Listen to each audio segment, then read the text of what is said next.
Good morning everyone. Yan si Daddy June. Naglalagay ng brace sa ating mangga. Kasi habang mainit pa ang panahon, kailangan na nating maghanda rin para sa dadating na tag-ulan. Lalo na pag malakas ang hangin or may bagyo, kailangan may suporta yung mga tanim natin. Mga bagong tanim ng mga puno. Kasi baka matumba, no? Sayang naman. Magkano rin ang bilhin natin dyan sa mga tinanim natin. Yan si Daddy June. Last nakapag-ani na tayo, nakapag-harvest na tayo ng ating palay. Ayan na yung itsura ng ating ngayon, sakahan. Ayan na ang itsura.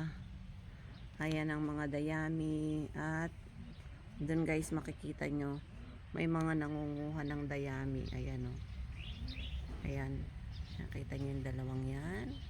Nangunguha yan ng dayami. Ipapakain yan sa baka. Papakain nila yan sa baka. At least malilinisan tong ating taniman.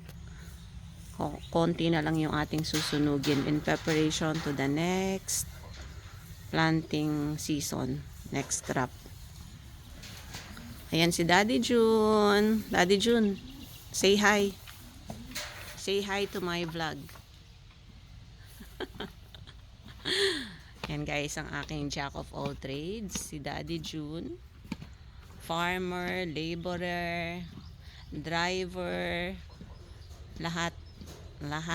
Welder. Ayan ang kanyang trabaho dito sa ating balay sa bukid. Ayan, lapitan natin yung mga lapitan natin yung mga nangunguha ng dayami.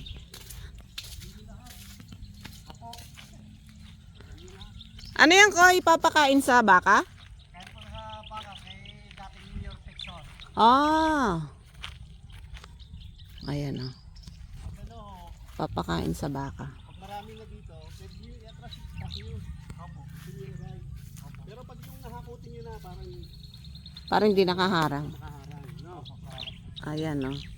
Pwede nyo ipasok. Ayan. Kuha ng dayami. Pangkain ng tawag dito. Pagkain para sa baka. Ayan.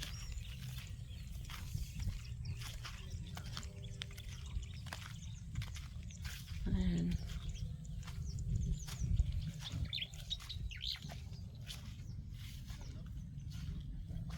Pagkain para sa baka. Ang dayami, naalala ko nung bata pa kami. Ang ginagawa sa mga ganyan, parang ginagawang bundok talaga. Yung mataas na bundok. Tapos dinalagyan ng kawayan sa gitna. Tapos pinaglalaroan ng mga bata yun eh. Ginagawang slide. Hindi ko po alam kung makaka-relate kayo sa ganung experience. Pero ako naalala ko nung bata kami ganun. Yung dayami, ginagawang malaking bundok.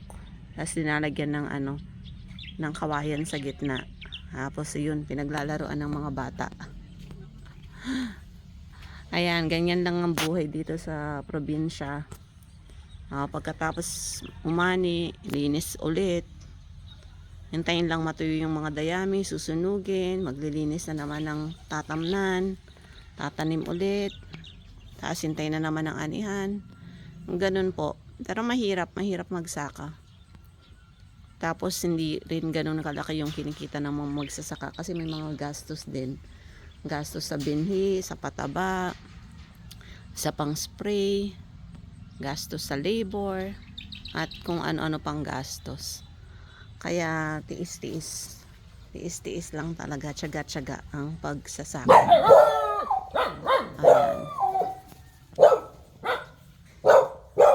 Yung mga dogs.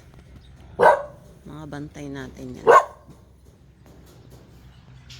So ayan lang muna everyone.